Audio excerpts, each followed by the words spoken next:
Cualquier esfuerzo destinado a superar la crisis, a dar respuesta a los problemas concretos de la gente, tiene que pasar necesariamente por un acuerdo nacional. Y para lograr un acuerdo nacional, que no tiene que ser total, absoluto, ni impuesto tampoco, sino producto de debate, de discusión, se requiere el diálogo. Pero el diálogo tiene muchos partidarios y tiene adversarios muy poderosos. Sí. Gente que prefiere que en Venezuela corra sangre antes que los dirigentes de la política, de la economía, de la cultura, se sienten en torno a una mesa a buscar fórmulas de entendimiento. Entonces el dilema prácticamente es o dialogamos o nos matamos, ¿no? Es así, es una especie de dialéctica de extremos. Sí. Tú has sido, José Vicente, un apóstol del diálogo. No es ahora cuando has hecho este planteamiento. Yo te lo vengo oyendo y viendo desde hace ya varios años. Incluso de decir en algún momento a la oposición, oye, administren sus triunfos y vamos a un diálogo en pro de la nación, en pro de Venezuela. El diálogo requiere sinceridad. Ahora, ¿por qué el diálogo, no?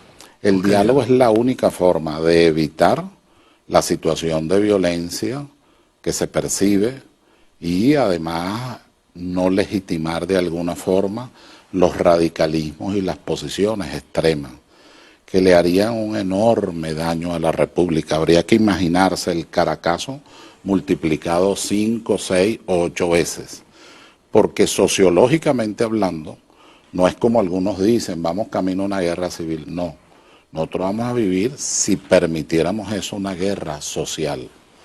Y nos mataríamos hermanos entre hermanos. Con los peligros de intervención. Con los graves peligros de intervención. ¿Cuándo ha perdido Venezuela más territorio nacional? Más de la mitad del territorio nacional. Cuando hemos estado en situaciones parecidas a esta. Donde la Asamblea, Parlamento, en ese caso Congreso, una tensión extrema con el Poder Ejecutivo y además descuidando los grandes problemas nacionales. Esperemos que eso no se repita, hay que hacer un esfuerzo hacia el diálogo. Yo creo que es posible. Ahora, ¿cómo lo ubicas tú en el contexto geográfico, yo geopolítico? Creo, José Vicente, que es posible. De hecho, hay algunos esfuerzos de algunos sectores todavía manejándose con mucho silencio, pero que están lanzando, vamos a decirlo así, puentes, caminos de esperanza para poder, desde las diferencias, sin traicionar principios ni valores, ponerse de acuerdo en puntos fundamentales para la República, para la democracia y sobre todo para el bienestar, bien ser y buen vivir del pueblo de Venezuela. Ahora, se ha hecho una campaña de caos, se ha hecho una campaña muy pesimista en relación, caramba, los precios del petróleo, el manejo de la política petrolera, entre otros aspectos, como para señalar que Venezuela no tiene salida. Eso no es verdad. Una apreciación rápida en el orden geopolítico y geoestratégico de Venezuela nos permite precisar algunas cosas. La primera, nosotros tenemos en el Caribe, la fachada caribeña de Venezuela, bañada, bueno, tiene una extensión de 2.882 kilómetros de costa bañados por el Mar Caribe. Ahí está, digamos, la parte vital de la seguridad alimentaria, pues nosotros importamos cerca del 70%. Ahí tenemos algunos problemas, pero también tenemos elementos de desarrollo. Por ejemplo, hasta hace poco la salida del crudo pesado hacia Europa, comerciable, era por la fachada atlántica, ahora es cerca de Puerto La Cruz. Es decir, hay una evolución en ese sentido. En el Golfo de Paria está lleno de plancton o plantón, con todo lo que significa en el orden acuífero, pero también con todo lo que significa en el orden comercial y económico de ese potencial.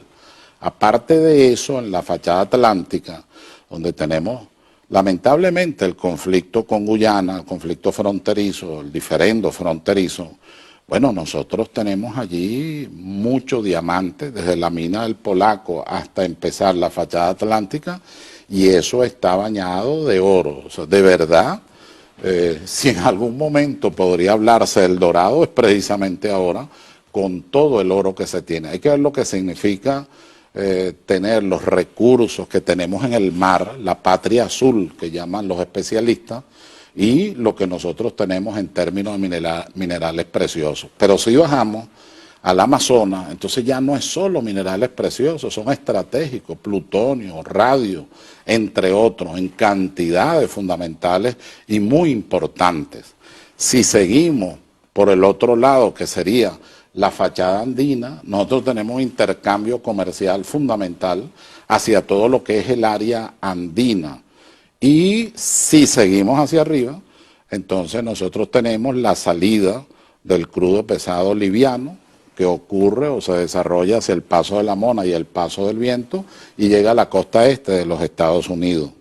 De un lado tenemos la pluralidad de caminos en el orden petrolero, ya no se trata de un solo comprador, sino de una diversidad de compradores y tenemos una posición estratégica fundamental. Pero en el orden también del potencial económico, nosotros tenemos minerales preciosos, minerales estratégicos, recursos de todo orden, tenemos también ríos, aguas, a pesar de que hemos crecido hemiplégicamente, el Orinoco hacia arriba, un poco concentrada la población y el Orinoco hacia abajo no.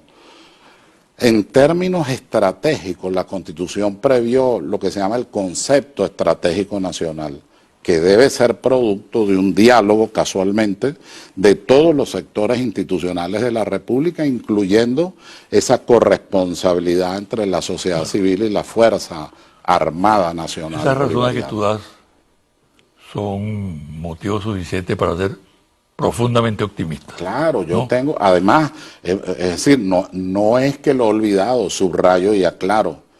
Nos estamos refiriendo al elemento geopolítico, claro, pero el elemento primario y fundamental es el pueblo de Venezuela, de donde venimos todos nosotros, de extraordinarias mujeres, de madres que fueron madres y padres, que llevaron adelante a su familia, de hombres muy trabajadores y muy capaces, de una juventud que cuando se le dio oportunidad ocupó las primeras posiciones en las mejores universidades del mundo. Eso obliga a crear un clima de acercamiento, de aproximación, de derrota, vamos a decirlo así, de la polarización. Claro, y de convencimiento de la paz. Que es la posibilidad. Estamos convencidos de la paz. Y eso solo es posible dialogando. Ya no hay otra.